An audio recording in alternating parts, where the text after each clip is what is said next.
Om Shri Sairam. Most beloved Bhagwan, respected elders and my dear brothers and sisters. It gives me a great privilege to introduce the guest speaker for the day, Brother Jeetu Panjabi. Just to elaborate about Jeetu Panjabi, Brother Jeetu Panjabi comes from the city of Mumbai, and he has joined Prashanti Nilayam in the year 1989 for his Masters in Business Administration program. On the command of Bhagwan, he left Prashanti Nilayam and came back to Mumbai to pursue his professional career. He was with Capital Group of companies for the last 20 years, assuming various positions. His last assignment with Capital Group was as the India head of their operations in India. Apart from his professional front, Brother Jeetu Panjabi is very well known among the students community as one of the most humble person and one of the very most humble persons. Just to speak of Brother Jeetu Panjabi again, Swami himself has appreciated many times Brother Jeetu Panjabi for whenever students, the alumni used to leave Prashanti Nilayam after completing the education, Swami would always tell to the students, there are few boys in Mumbai like Jeetu, you should always try to become like him. So I don't think after this I need any more further introduction for Brother Jeetu Panjabi. So please welcome him and I request him to share his most cherished memories with Bhagwan. Thank you. Sairam, my loving pranams at Swami's own feet and respected elders and brothers and sisters. I think it's a very great privilege for me to be standing in front of all of you all and talking about the days we spent with Swami and our journey with Swami. Now, I just spent 2 years at Swami's feet, and it's been 25 years after that, or 26 years after that, with him. And I would say it's been an absolutely fantastic journey, a transformative journey, and a journey, I would say, just full of love, in love, with love, and the way Swami held your hand and carried you through this journey. It's been very, very beautiful and very, very fortunate. Before I start here, I'd like to thank and appreciate the good work done by Team Samarpan. This is the 45th Samarpan session they are having. And we really must really appreciate the good work they've done in putting this all together and the perseverance and how the message of Swami has gone out across the world to different countries. The last time I met them, they were telling me that most of the viewings are from overseas, from Japan, from US, from a lot of other places. So this message of Swami and these experiences of Swami go all over the world. I think that really has to be appreciated by the team.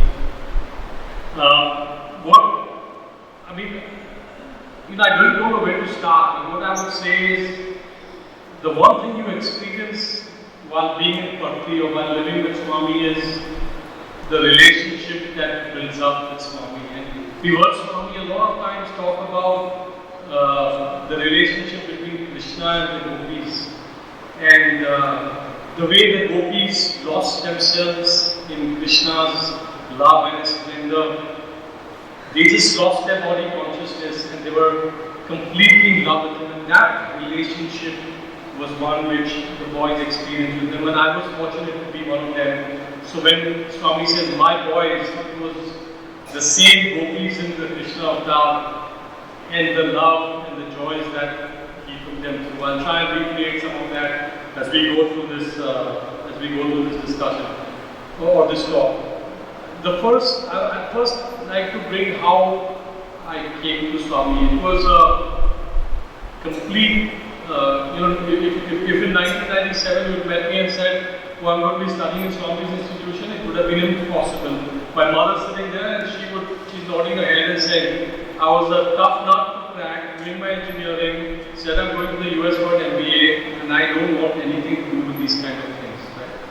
And Swami performed my brother and Bobby's wedding in 98. It was November 3rd. After the wedding, the family gets called in and Swami talks to the family. And So everybody went in after the wedding and they put, Swami said, come in. Or they sent a message that I should come. And I sent a message to the volunteer, tell them I'm fine, I'm not interested. Then they can sit over there. Again, there was a second message that came, Baba wants you to come. So reluctantly I went in and I saw everybody was seated very comfortably. So this was, not the main interview room in Vrindavan, but the other one on the right hand side. And Swami was sitting on his chair, the whole family was sitting down, and there was a chair in front of Swami. Swami says, sit there. I said, no, I'll sit with everybody. He said, no, I want you to sit there. Okay? And what started there was an hour and 20 minutes of man-to-man discussion in a worldly way, very much nationalizing what are your plans, from the US or MBA. And he started a soft tape persuading me, look, the MBA in the US is not applicable to India and various different things. An hour and 20 minutes went on. And how hard you are in Swami's presence, you're going to melt. And as I went to the last points in the discussion, Swami said, you have so many friends and so much time for your friends. And you spend all the time out with them. You remember your blue diary? Hundreds of numbers and hundreds of friends. You spend so much time with your friends.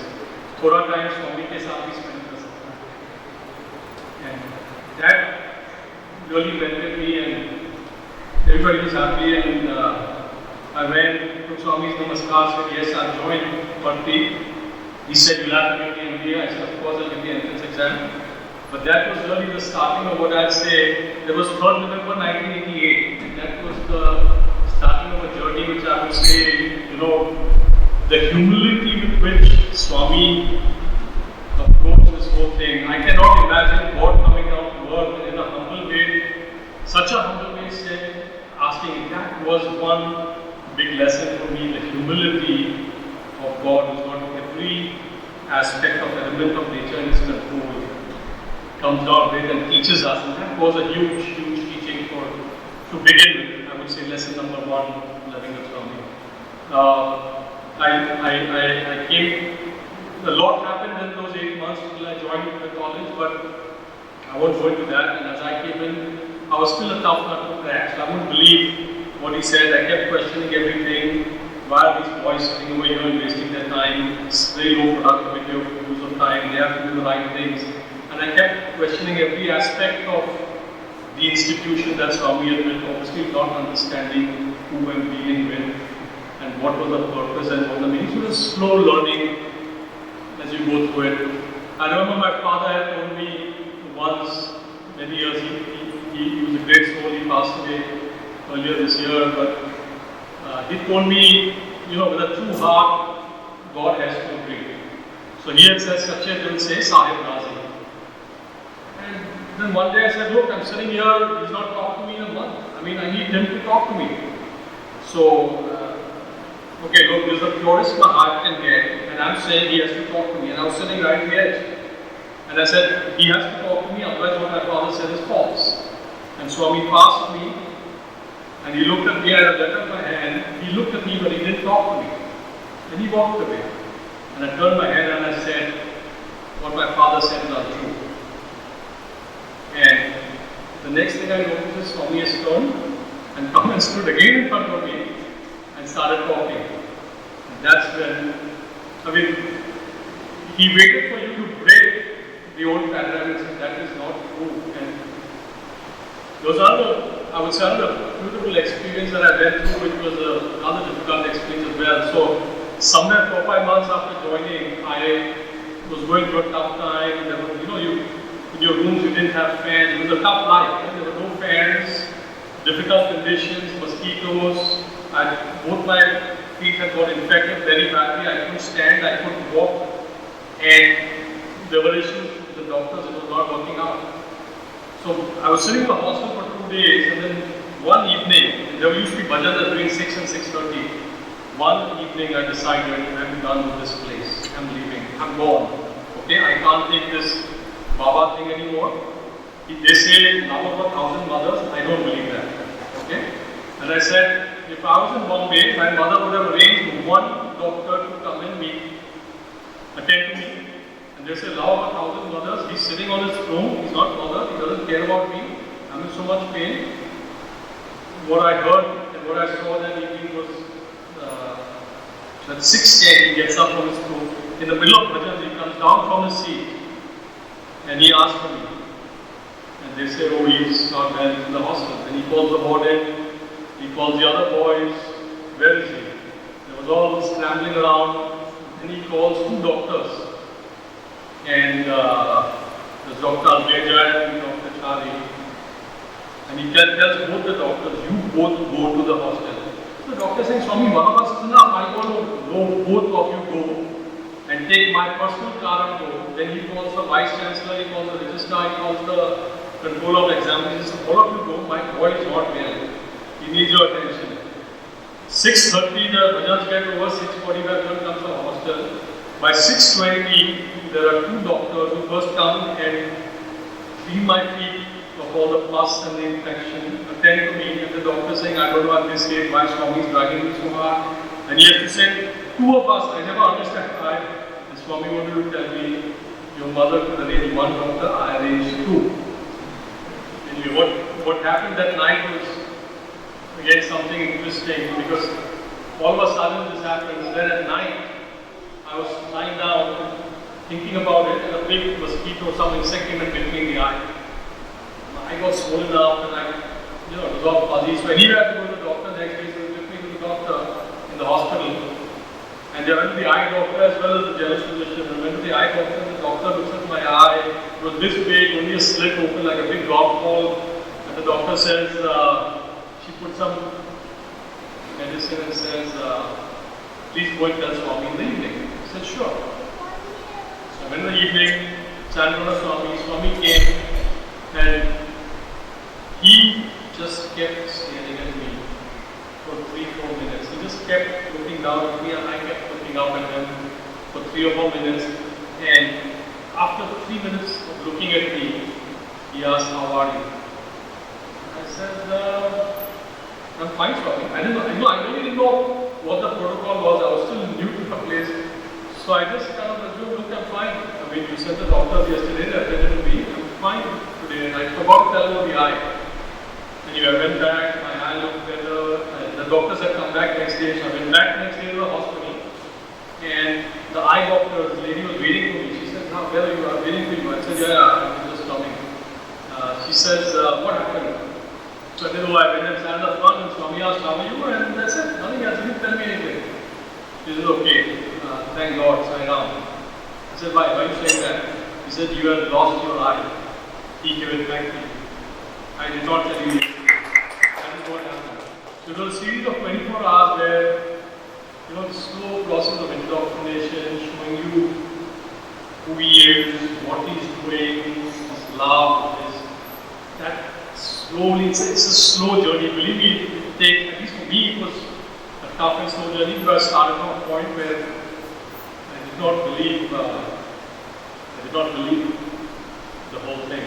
And then, as we kept going on with this journey, and then one day I was sitting in Swami and asked Swami, how can I have more faith?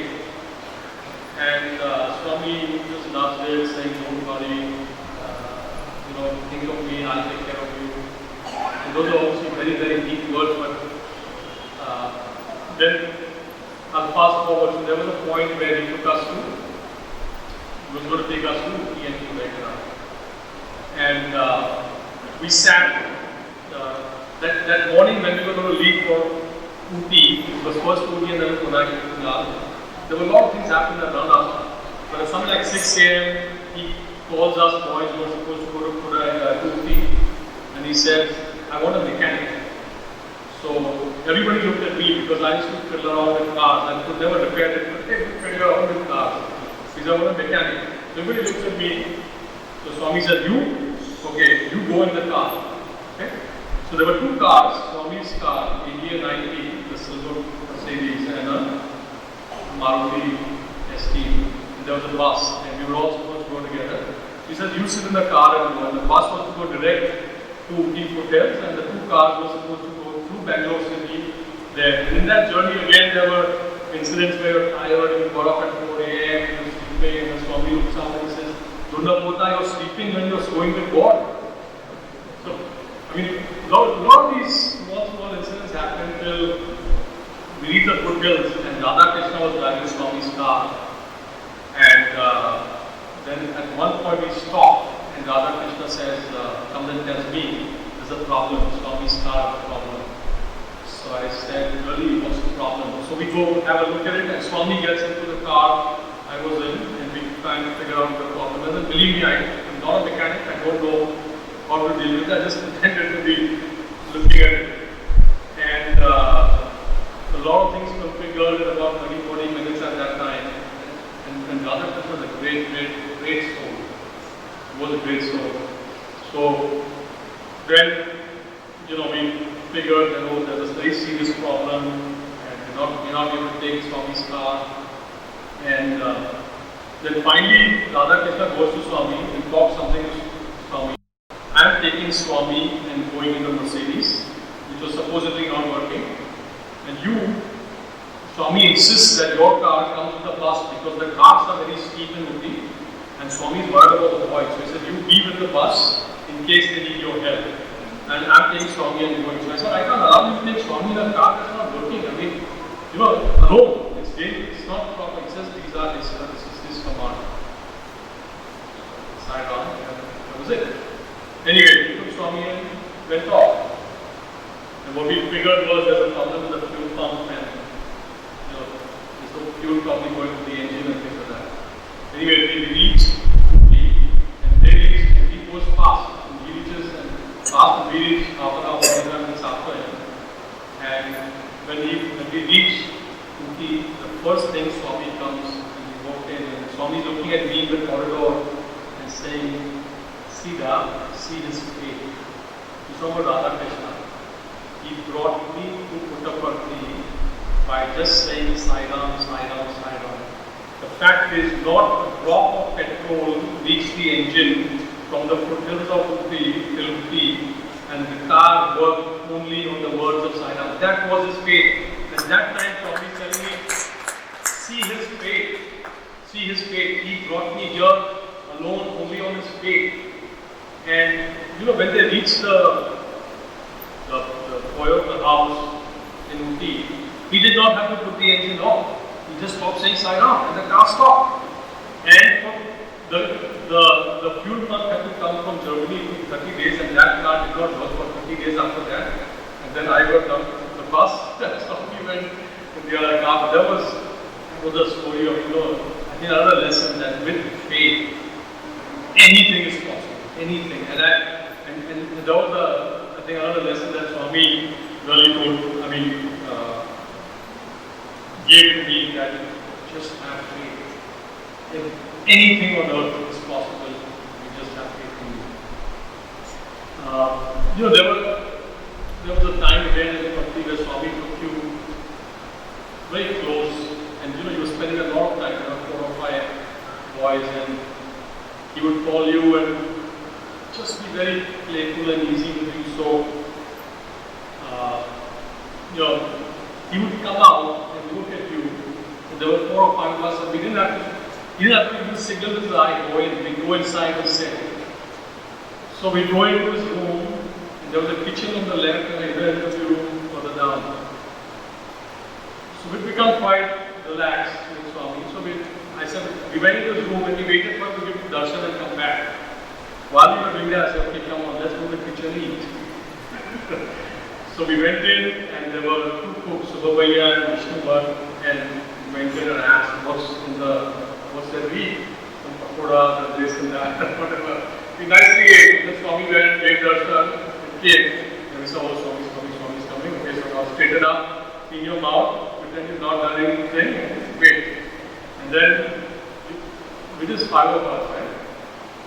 Swami walks into the room and looks at us and says, have you eaten?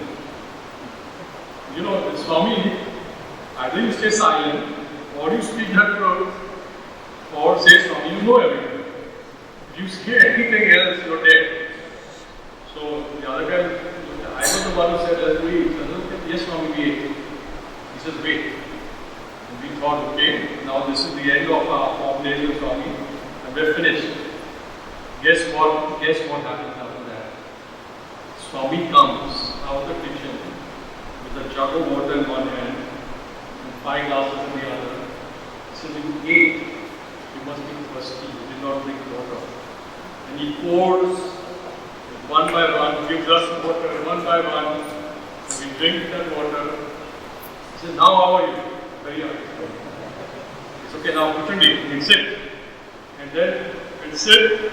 And normally we have a understanding between us that 2 of us would sit on 2 edges of Swami below his feet. So we try to keep Swami's feet on our thighs and do Path Seva for whatever time it was. And we sit and talk and talk and talk. And it was just those moments were so beautiful when you just think of it. But those were the liberties, that was the love that he just kept showering on you all the time. I'll come to one more aspect of this love in this relationship. Swami was just like the gopis as he related to us, just like the gopis as he related to us. So I don't know if you remember Trai Vrindavan, and every evening when he was in Trai Vrindavan, he'd have a session with the boys. It was just like an interview. Swami would sit on the jhula. There'd be 150 boys, few VIPs and the staff sitting, and he'd talk for an hour and a half, 2 hours, continuously. That session would go on. So I remember even after I passed out, Swami gave me the privilege to be part of those with the boys who come in. And then as we sat one day, and what also happened is that Swami would come out of Trai in the evening, about 4 o'clock or whatever, and just one signal of the eye, just as the eyeball would move 4 mm, and 150 boys would get up and run like deers have seen a lion or tiger or something. It was unbelievable. Every day 3 or 4 pots would break. There were pots lining on the side because everybody is running, someone's shirt is torn, pant is torn, 3 or 4 pots are broken, someone's bleeding a little bit. And when Swami's chair is here, you slide it like the cricketer slide on the boundary and go and get that front position so you could have the chance to do Swami's path stuff. And one of those days when I was there, and I was fortunate because even after I passed out, I would go quite often, and I would go and sit in the third or fourth row. I've been the first row, and the old boy sitting in the first row would make it difficult, so I was in the third.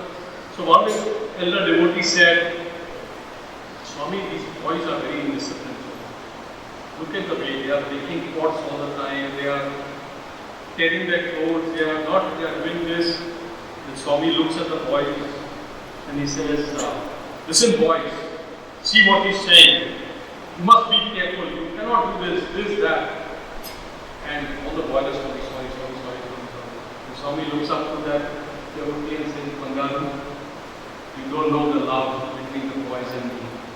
This is a different love. They do not know their body, they do not understand anything, they just can see Swami, and they lose body conscious and they run, they want to be close to you. You will not understand that love." That relationship was what you could just see go on and on as we went through this whole thing. There were also times when he gave you glimpses of divinity, all this play and fun and all this looking around, crack jokes and stuff. And then suddenly he will show you that he is Mahavishnu, or he is the Lord of Lords, he is the Avatara that's come down. So I'll give a couple of points. Once he was out giving darshan, and then as he was giving darshan, he stopped at a point between the ladies and gents, and he held his robe up 3 inches and kept looking like this at everybody. Everybody's, it was normal that he'd do this. He came back to the men's side and said, asked one of the VIPs, what I was doing there when I was waiting. So the man said, gentleman said, "Yeah, you were giving darshan, you were Sapta Rishis were taking Namaskar. That was that was one when you realize we, at the human level, not the only one waiting to yearn to be close to Him. All the beings in different forms and different levels are yearning to be close to the avatar. Another point was, I think this was around Diwali 1990, somewhere there where he calls me. He comes out of the interview where he calls me and he points to Purnachandra Hall and he says something. I didn't understand. Okay, I don't know what he said, I didn't understand. All I heard was Purnachandra Hall, go, and then something. I didn't know what to do. So when I went to Purnachandra Hall, I said, maybe the answer is there. I can't wait here. Get really angry. So when I went, and as luck, he sent me, go forward there. We go there and we ask, Swami sent us, just for what? Something, I don't know, so the word seat came up. Okay, seat. So we figured there's a Seshanag seat made of silver with a seven-headed serpent coming out of it. That a devotee has given Swami. Swami wants us to bring it to the main mandir at that time. So we carried the seat, very heavy, carried the seat and the head separately and brought it and kept it in the interview room. And then Swami came, he inspected it, he saw it, he saw all of us standing. He must be 8-9 boys standing there. And then he went and sat on the seat. And he went and he sat like this with a blissful smile. I still remember his eyes were open. His hand was on he was the Mahavtara with the Seshanag sitting on the seat, gone. He was gone for 10 minutes or 15 minutes. He was not there. His eyes was open, that blissful smile was there. He was still as a rock. He didn't move an inch. We didn't have the guts to remove our cameras, to take photos. We just were. That sight was something else. He was not there. And after 10 or 15 minutes, he shakes, comes out of it, and he looks at all of us. And asks, what are you doing here? Like, I mean, sort of, he didn't say what you're doing here. They say, oh, okay. But he was so blissful and calm. This felt like, okay, he is God, descended on earth, come down to spend time with us. There are times when he wants to give us a glimpse of that. And he brought us back to saying, okay, now he gave us Namaskar and go. But it was very different experience that we had. Now I'll come to the point where I talk about, leaving Bhakti. This was 1991. And there was that previous 6 months he'd taken us to Uti, Mudai, given us some very wonderful experiences. And it was very tough time. So we were 5 or 6 of us. We'd have morning darshan till 11 o'clock. We'd play badminton for an hour. Then we'd have lunch, rest. And the Swami call us in the afternoon for a bit. And then evening session again. We were just living a perfect life, spending 7-8 hours with Swami. And till one morning he says, you have to go. He tells all of us. Now the other 4 boys have decided that they were staying for a few, and he looks at me, and I knew that for me it was what Swami you say, I do it. I'm not negotiating, I'm not arguing, I'm not bargaining. What you say is your word, I'm going to just follow it blindly. And I started falling down when he lifted me up, and he said, you have to go tomorrow. Only a few words came out of my mouth saying, Swami, talk to me. He said, I will talk to you tomorrow.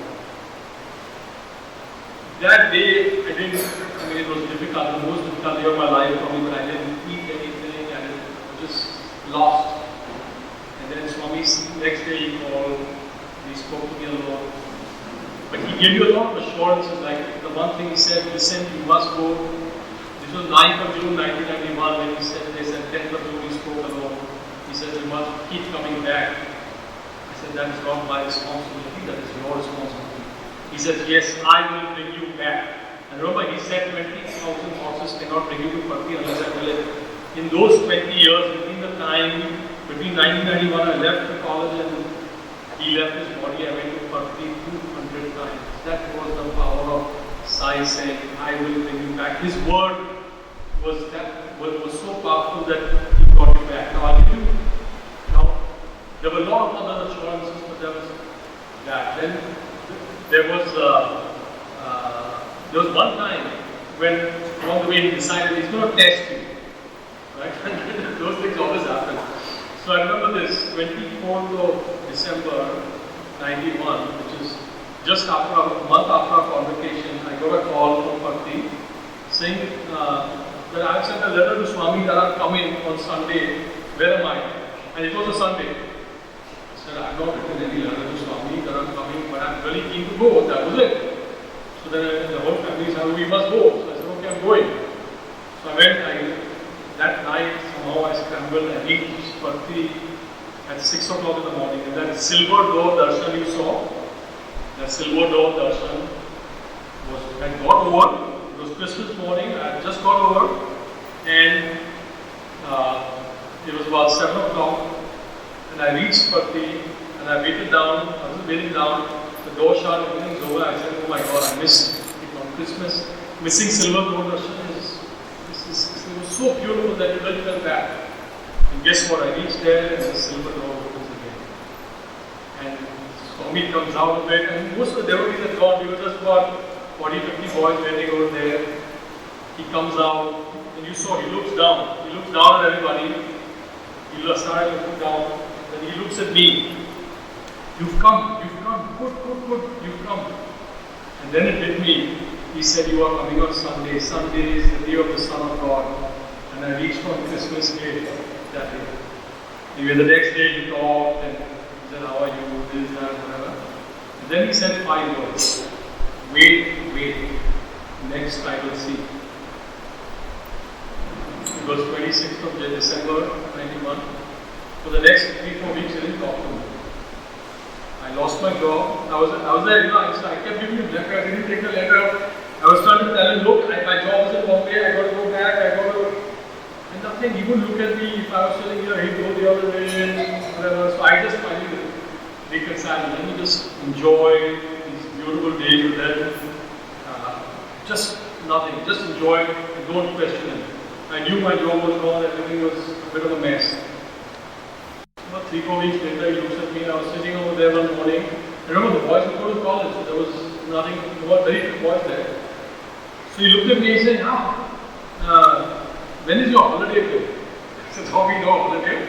I'm going to go to job. And this is going. Then he calls me in and he says, you don't know what's happening. Everybody is very worried. I was just testing you. He said, I was just testing you to see if you wait. Everyone in Bangalore and Bombay are saying you're a bad boy, you've done this, you've done that. Nothing. So then he was very loving, and the next thing he says, go back tomorrow. I said, yes, Swami, what should I do? And he said, go back and work. I said, yes, Swami, where should I work? He says, go back to the same job. I said, same job, Swami? He said, yes, same job. I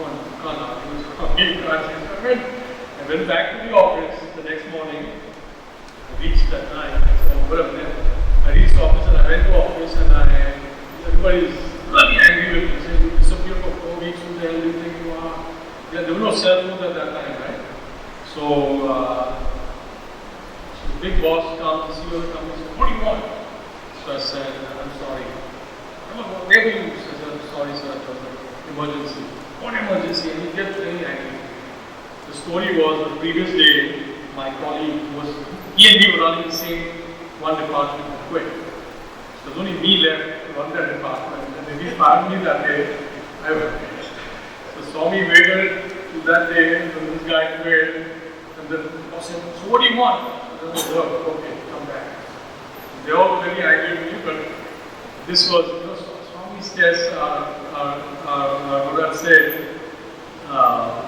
very beautiful, but some of the most wonderful moments you spend, and he tests you there multiple times, he'll test you, he'll fire you, he'll take you through some very, very difficult times as well. Another story I tell you is, we heard in the Bhagavad Gita where Krishna says the results are not in your hands and my hands. There are level 2, he says, even the action is not in your hands, the action is by doing. I am the doer and the results are mine. I think Swami took me to an experience where he said the results are not in your hands, the action is not yours, and the energy to do that action is also my gift. Okay, so I'll go through this pretty quickly. I was living in Singapore at that time. I lived 10 years in Singapore, and I was on a business trip to Pakistan. I felt very sick. We were going city to city. And then in Pakistan, they said you could be admitted to a hospital, and I said, I'm not getting admitted to a hospital. Put me on a wheelchair and send me to Bombay. So they put me on a wheelchair, sent me to Bombay. In Bombay, all the doctors started to figure out what the problem is. There was some infection of the lung, there was a patch. I just did not have the energy to do anything. I had to just rest. So I kept resting. 3 weeks later, after resting, I said, okay, let's go back to Singapore. The kids are going to school. I'll try and start working again. I went back. All I figured was I'd go to work at 9:30, 10. By 12 o'clock, I was so tired. I was sitting 2 hours on that chair. I had to come back and sleep for 6 hours to be able to have energy to get up and have dinner. I thought, and the doctors, one of the best doctors in Bombay, said, the cause of the disease is a mystery. He said, we don't know what to do. So we were at the end of the road, and I said, this is the end of my career, this is the end of my life. And as luck would have it, this was my fair. My younger brother and his family were coming down from the US for blessings for their children, young children. And they reached, because he was, Papa was praying down, Swami was praying down. Then Swami sees the family, only my wife and the kids were not there. Everybody else was there, parents were there, my brothers were there. And then Swami sends a message, I will see the full family tomorrow. The full family means we're missing. So that night there was a new Air Asia flight or Tiger Air flight. We got that flight from Singapore at 12 o'clock at night. We reached at 4 o'clock in the morning in Bangalore. We were in Vrindavan at 7 a.m. I still could not sit for 3 hours without needing 6-8 hours to recover. I was still very unwell, no solution to it. Went and sat there, Swami sat, did not come down from the stage, and I could feel energy entering me at that point. He sat for almost 30-40 minutes, and you could feel something's happening. We got up from that, and I was fine. I said, okay, let's go for breakfast, let's go here, let's go there, let's go here. And I was up all night. I had not slept all night. I would need 12 hours, 14 hours of rest. I was perfectly normal from that day. And guess what happened? So, Uncle went and told Swami, Jeetu's come from Singapore and the whole family is here now. And Swami says, I have already seen him. I know they're here, I have already seen him. Means my job is done. Right? He just used that word, I will see the full family together there. The next day he came down, he blessed us, he gave namaskar. But he's saying, what was the message, what was the learning? The results are mine, in my hands. The action is mine, and the energy to do that action is also a gift from me. Nothing is in your hands totally. Now this is a very soft aspect. The one thing I saw with living with him and learning with him was that there was one thing he wanted from you was love. If you loved him intensely, you loved him with all your heart, everything was forgiven, and believe me, everything was sorted on another plane. You would do the right things and everything would work out. But everything was forgiven. Everything was forgiven. It didn't matter what. I'll leave that stand on the side. That once we were sitting with Swami, 4 or 5 of us, and Swami tells me, go call the warden. So I said, okay.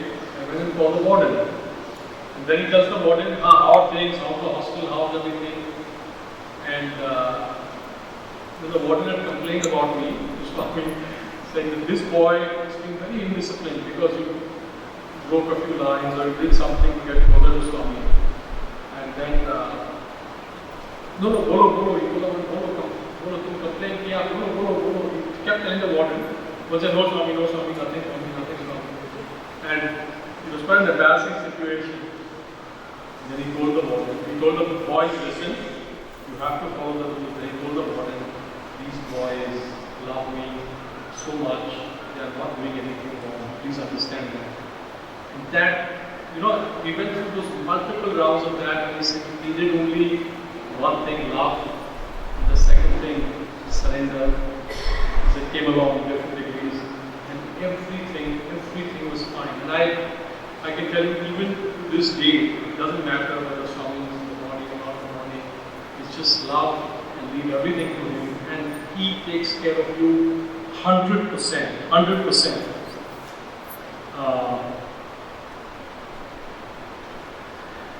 Now, how much time do we have there? Huh? Okay. There were times when he gave us some very deep lessons of life. For example, there were lessons from the Bhagavatam, from Krishna's life, from Rama's life, that he would take you on a journey on and leave you with very deep meaning. So one of the days, after going through all this, I had seen so much love every day, 4, 5, 6, 7 hours, but then it got a bit too much. Of saying, maybe I don't deserve this, maybe it's not what I'm meant to get. So I told Swami, you're giving us so much love and attention. Please don't give us so much. 10 years from now, I won't be a student. At that time, save something up from now and give it to me afterwards. And you went through this phase of saying, Swami. One day, one of the days when we were there with him, he says, he starts on a story of Arjuna and Krishna. And Arjuna kept questioning Krishna, Lord, why are you doing this? Don't do this, do this. Don't do this, do this. And Krishna, he spent 40 minutes explaining what Krishna said. And as he went through that meaning, and Krishna told Arjuna, I know you from eternity to eternity. You don't understand the full dimension of our relationship. You don't understand the full goal for which I am working on earth. You don't understand how you are an instrument in my hands. Do not question me, because I know everything and I am the knower.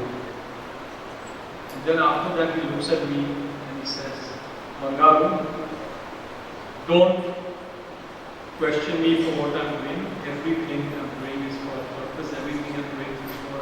And he spent an hour explaining the story from Krishna and Arjuna's life to actually go through and give me the message. Don't question what I do, just accept it and experientially go through it. Another story is, Swami would create all these beautiful, wonderful pieces from history, from Rama's life and Krishna's life. So one of the times he created the necklace, the Chudamani, which Sita gave Hanuman after the Banvas on the convocation day. It was a pearl necklace. Each pearl was this big.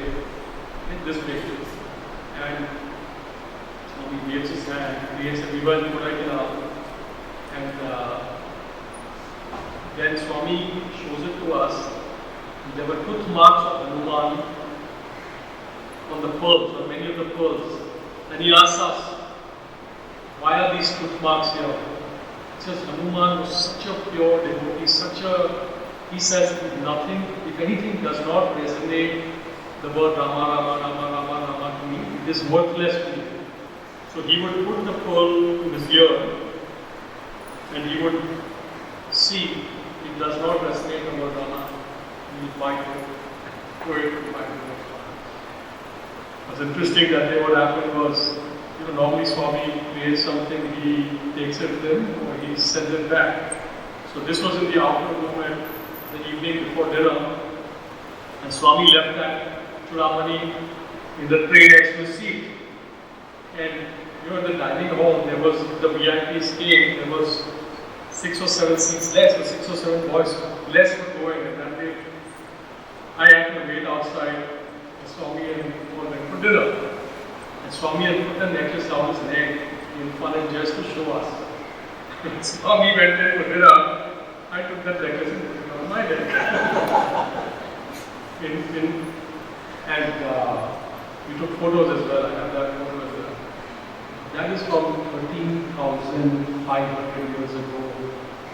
Sita's Chudamani given to Hanuman, and Hanuman bites it. You just think of the significance of it. And for us it was just, okay, Swami is our mother, she has kept it there, it's okay, I can put it on, and if he can wear it, I can also wear it, so it doesn't matter. It belongs to the family, it's all in the family. And then, normally Swami would take 10-15 minutes and dinner, eat very little, and then to make sure everyone's eating and make sure that day came out 5 minutes and he's saying, where's the chulada, where's the necklace? And Swami is there, And he looks at me. He says, did you wear it? I said, yes. and it was like, Swami, it was like black and white. No gray, no shades of gray. I would not try to hide. I would never say you do everything, nothing. He said, yes. He said, okay, take it, gone. And he sent it back to mine. There was another time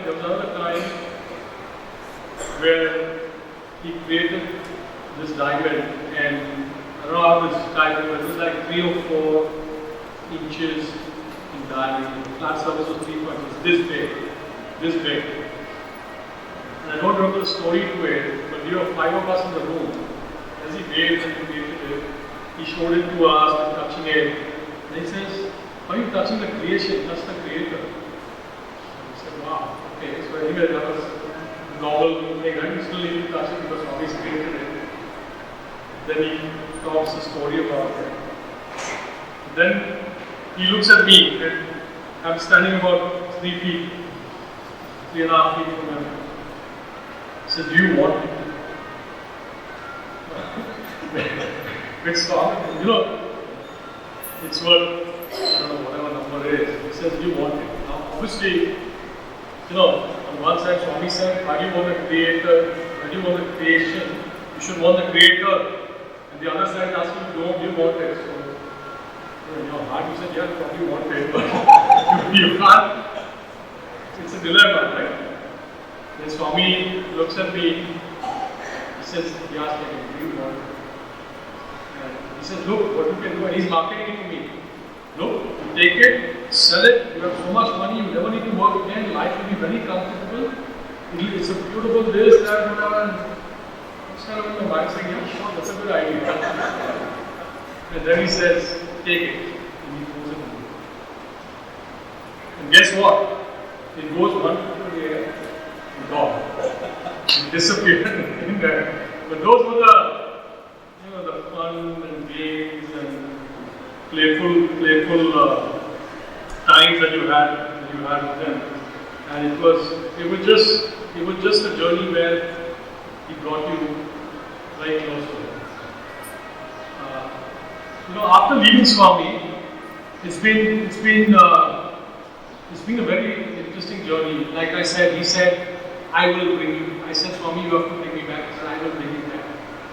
Now the first time, I'm going to relate the incident, but the first time I came back, I got a job letter, and first thing I did was, I'd been away from him for 8 weeks. Being away from him for 8 weeks, after spending 8 hours a day with him, was the most painful 8 weeks of your life. But you came, and then I took the train to Dharmakshetra, took the bus, whatever, reached for the you can't walk in. You can't walk in those days. It was fatal. So I waited and stood near the pit behind the pillar. The Swami doesn't see you. When he turns, you walk in. So then, Swami was standing right at that pillar at the edge, which faces the gate to West Prashanti. Right? Then finally I showed myself, and Swami nods, come. And you've really been missing it, The first thing Swami asked, then, you didn't miss me? I just went down to his feet and I was sobbing at his feet and looking. Then he was telling the other devotees, like, oh, he missed me a lot, this, that. He said, you didn't write any letter? And I realized I'm not letter to Swami for 8 weeks. And he missed the connect at the physical level. But he wanted me to use that as a connect to him at the physical level. And he blessed me profusely, but the message was, I said, I'm going to write a letter to him every week. So every Thursday, I would go from my office in Diamond Point, I would go to the post office, send a registered letter, and the post office guy at the register ticket counter would say, Thursday you come again, huh, sir? I said, yes. And then, but the registered email letter we kept separately, and Swami would read the letters, and the boys would tell me, Swami, no, I want to see your letter. And I just calculated, I sent about 2,000 letters over 20 years. But that connect with that letter, sending the letter to Swami, was what kept you completely tuned in to what's going on. Right? Now coming to that, another topic of tuning, right? So at this point, I would say that one is love that you keep alive. The second is tuning. Swami is. So I give you a small incident that happened in Kodaikanal. We were sitting, and that morning session, Professor Samarpan, who was the Vice Chancellor of the college, he was there too. And the whole discussion was a little bit of scientific discussion on radio waves and vibrations of both at the physical level and at the spiritual level, and capturing them. And then Swami got up along the way and went into the kitchen for something, and the discussion went on. And I was asking those questions. So Sampath, Vice Chancellor Sampath, who was a scientist and a DRDO, very, very learned and a very wonderful human being. He pulls me and starts explaining to me, look, the radio waves are there all the time, all you need to do is tune. The minute you tune, it goes into your head, the vibrations come, and it was a very scientific thing for capturing. And then Swami realized that he comes in, and Sampath didn't stop and Swami came. Sampath kept talking, right? And he's a very childlike, wonderful person. And Swami felt like, like a little kid. He came in, and no one's listening to him. And he wanted to participate in the discussion like a little child. And Sampath didn't stop talking, so I didn't know whether to look at Sampath. Swami, Sampath. Anyway, the message Swami gave that day was tuned into me, the vibrations. I'm kind of saying, I'm backing up those days to take a message away in the last 10, 15 years is my messages, my vibrations, my communication with you is not stopping a single day. Every single day, my messaging to you and my communication to you and my tuning with you is live. It's up to you to tune in. And if you tune in, the waves are always there. They're always there. And believe me, when Swami is not in his body, I can say this with 100% confidence that I probably don't miss him beyond the physical frame and the physical love that we experience with him. But you can feel that if you just focus and tune in and have that love in your heart, he's talking to you all the time, all the time. The mediums we're using are so many mediums. You will find that medium yourself. So I remember that discussion in May 1991, where he came in like a little child and wanted to make his point, saying, tuning in to the frequency and hearing my message is extremely, extremely important. The other thing I would say is, as we kind of see, you do miss him at the physical level a lot. But the one line where the important was first you with him, now him with you. First you were with him, in him. He was with you and you around you, as he said, at the physical level. Now he's with you and in you 24/7, all the time. And he never leaves you. You just need to tune in and experience that love. And I would say he's taken care of me every single day, without blinking at all. I'm going to close this talk with some words from a song by Celine Dion. It says, which is a song, Because You Love Me.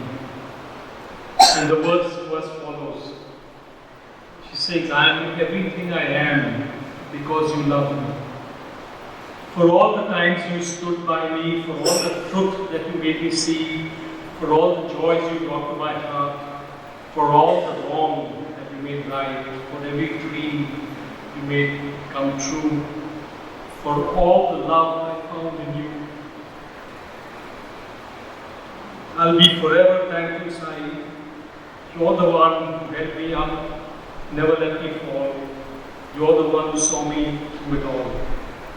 I'm grateful for each day you gave me. Maybe I don't know that much, but I know this much is true. I was blessed because I was loved by Sairams. Thank you very much. Loving Sairams and a wonderful evening. This is quite sudden that weather has ended so quickly. I was expecting more to come. I'm sure all of us sitting here are expecting more to come. But one thing I would like to mention that Jeetu's coming here itself was pre-decided. I think if I can mention with your permission. Sometime in November we tried to approach him and request him that if he can come up and speak and share his experiences with us today. He said all the weekends in December are practically completely chock-a-block. There is no way. But just the previous night at 11 p.m. we got a call that only this weekend he's been left free. So it is, when Swami decides his speakers, he makes way for such people.